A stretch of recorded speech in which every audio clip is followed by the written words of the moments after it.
Bismillahirrahmanirrahim.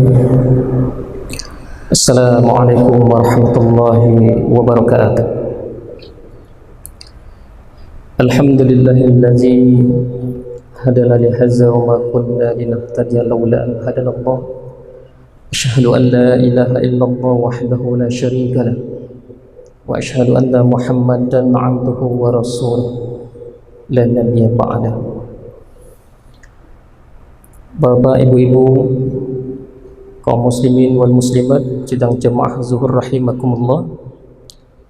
Kembali kita bersyukur pada Allah Subhanahu wa taala pada siang yang berbahagia ini. Alhamdulillah, Allah masih memberikan kekuatan dan kesehatan kepada kita sehingga kita bisa hadir di dalam masjid ini, insyaallah melaksanakan salat zuhur berjamaah. Mudah-mudahan seluruh yang kita lakukan atau aktivitas yang kita lakukan dalam rangka ketaatan kepada Allah Subhanahu wa taala. Kemudian salam kita mohon kepada Allah kepada Rasulullah SAW. Allahumma shalli ala Muhammad wa ala ali Muhammad. Mudah-mudahan kita menjadi umat Nabi Muhammad sallallahu alaihi wasallam dan kita mendapatkan syafaat nanti insyaallah di yaumil hisab. Di dalam surat Al-Mulk ayat 1 sampai ayat 2 Allah berfirman, a'udzubillahi minasyaitonir rajim, bismillahirrahmanirrahim, tabarakallazi biyadihil mulk wa huwa ala kulli syai'in qadir, allazi khalaqal mauta wal hayata liyabluwakum ayyukum ahsanu amala wa huwal azizul ghafur. Maha suci Allah yang menguasai segala kerajaan dan dialah maha kuasa atas segala sesuatu, yang menciptakan mati dan hidup untuk menguji kamu, siapa di antara kamu yang lebih baik amalnya, dan dia maha perkasa, maha pengampun. Maha benar Allah dengan segala firman-Nya.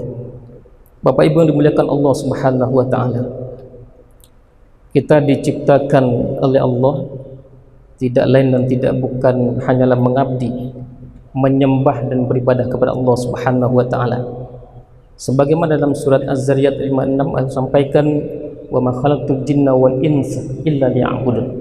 Tidaklah aku ciptakan jin dan manusia kecuali untuk mengabdi, menyembah dan beribadah kepada Allah. Ibadah yang kita pahami bukan hanya ibadah ritual, tetapi seluruh sisi kehidupan kita adalah ibadah. Seluruh aktivitas kita, aktivitas sosial, pekerjaan kita dan sebagainya adalah ibadah. Maka ada ibadah mahdhah dan ada ibadah ghairu mahdhah. Kalau ibadah mahdhah seperti solat, puasa, zakat, haji. Tetapi ibadah ghairu mahdhah adalah seluruh aktivitas kebaikan, maka itu ibadah. Maka Bapak Ibu yang dimuliakan Allah Subhanahu wa taala, di dalam surat Al-Mulk ini ayat 2, allazi khalaqal mauta wal hayata liyabluwakum ayyukum ahsanu amala. Maka Allah Subhanahu wa taala menciptakan kita ingin melihat siapa di antara kita yang baik amalnya, ahsanu amala. Maka dalam tafsirnya ahsanu amala ini adalah terkait dua syarat diterimanya ibadah, atau ibadah yang terbaik itu dua syaratnya. Yang pertama adalah ikhlas karena Allah, ikhlasuhum lillah, niatnya karena Allah.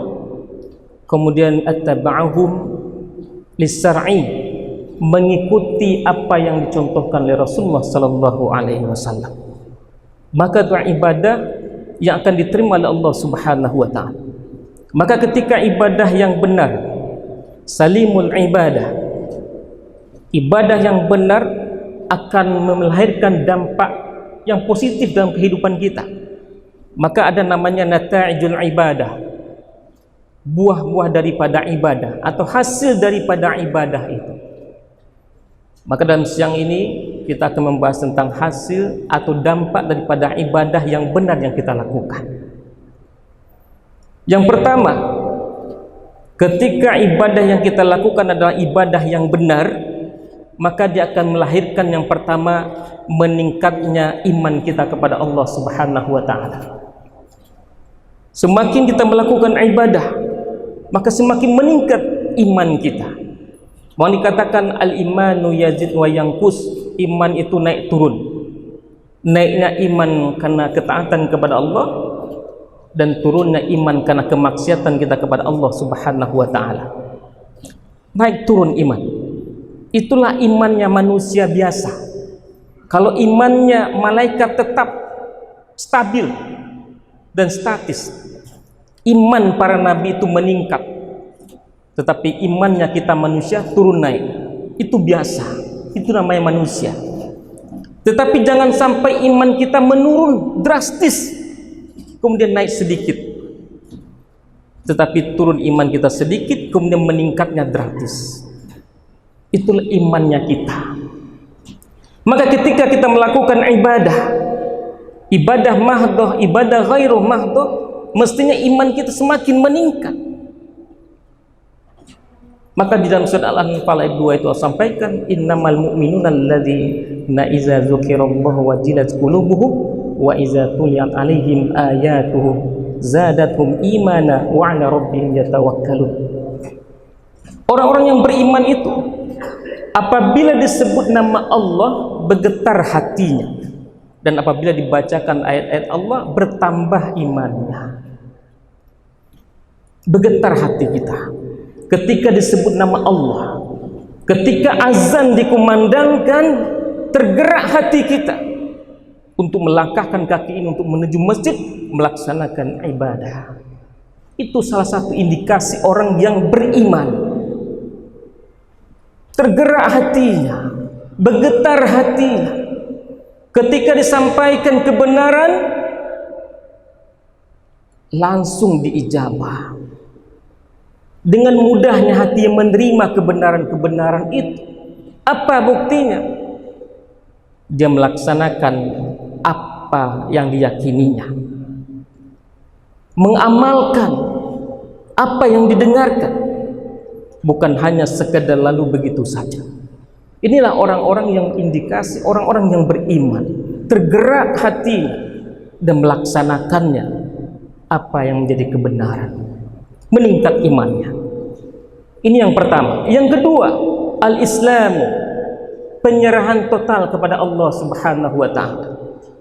Di dalam surah Al-Baqarah Allah sampaikan, bala man aslama wajhahu lillahi wa huwa muhsin falahu ajru inda rabbi fala khaufun alaihim wa lahum yahzanun.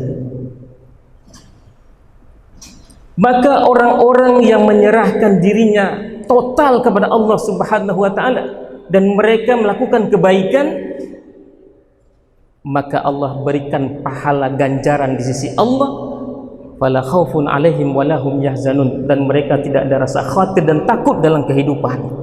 Ini orang yang menyerahkan dirinya total kepada Allah. Seluruh kehidupannya, keputusannya diserahkan kepada Allah Subhanahu wa ta'ala. Maka inilah para sahabat ketika dia menghadapi musuh Allah Subhanahu wa ta'ala, dia mengatakan inilah janji Allah dan Rasulnya. Ketika dia menghadapi musuh yang begitu luar biasa, semakin meningkat iman. Begitu juga kita ketika menghadapi ujian musibah yang berat, kita meyakini inilah janji Allah Subhanahu wa ta'ala. Semakin kokoh dia ketika diuji dan dicoba, berikan ujian dan cobaan dari Allah Subhanahu wa ta'ala, diberikan musibah. Semakin tinggi iman kita, semakin kuat ujian yang akan datang kepada kita. Maka orang-orang yang berserah diri kepada Allah semakin yakin dia dengan Allah Subhanahu wa ta'ala. Kemudian yang ketiga, yang terakhir, yang ketiga adalah al-ihsan, merasakan pengawasan Allah terhadap dirinya. Maka semakin baik ibadah kita, semakin kuat merasakan pengawasan Allah Subhanahu wa ta'ala. Dia selalu merasa diawasi oleh Allah. Maka orang-orang yang merasa diawasi oleh Allah Subhanahu wa ta'ala, maka kita yakin dia akan memberikan ibadah yang terbaiknya kepada Allah. dan dia akan malu ketika melakukan kemaksiatan karena diawasi oleh Allah Subhanahu wa taala.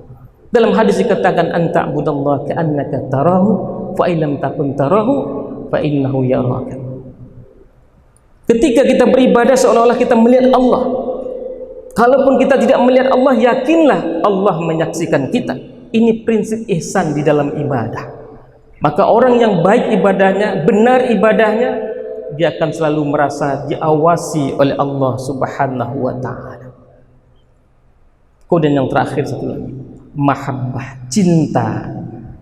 Maka Ibnu Taimiyah mengatakan prinsip daripada ibadah itu adalah perpaduan antara ketaatan dengan kecintaan. Maka ketika kita hanya melakukan ibadah taat tetapi tidak cinta kepada Allah, maka kita tidak akan merasakan manisnya ibadah. Ada orang yang melakukan ibadah, ada orang yang cinta kepada Allah tetapi tidak melakukan ibadah, juga itu dusta. Karena dikatakan qul in kuntum tuhibbunallah fattabi'un. Apabila kamu mencintai Allah, ikuti aku, kata Rasulullah SAW. Maka ibadah itu perpaduan antara ketaatan dan kecintaan kita kepada Allah Subhanahu wa taala. Demikian yang dapat saya sampaikan, mudah-mudahan bermanfaat bagi yang menyampaikan, bagi kita yang mendengarkan. Fa'tabiru ya ulul absar la'ankum turhamun. Assalamualaikum warahmatullahi wabarakatuh.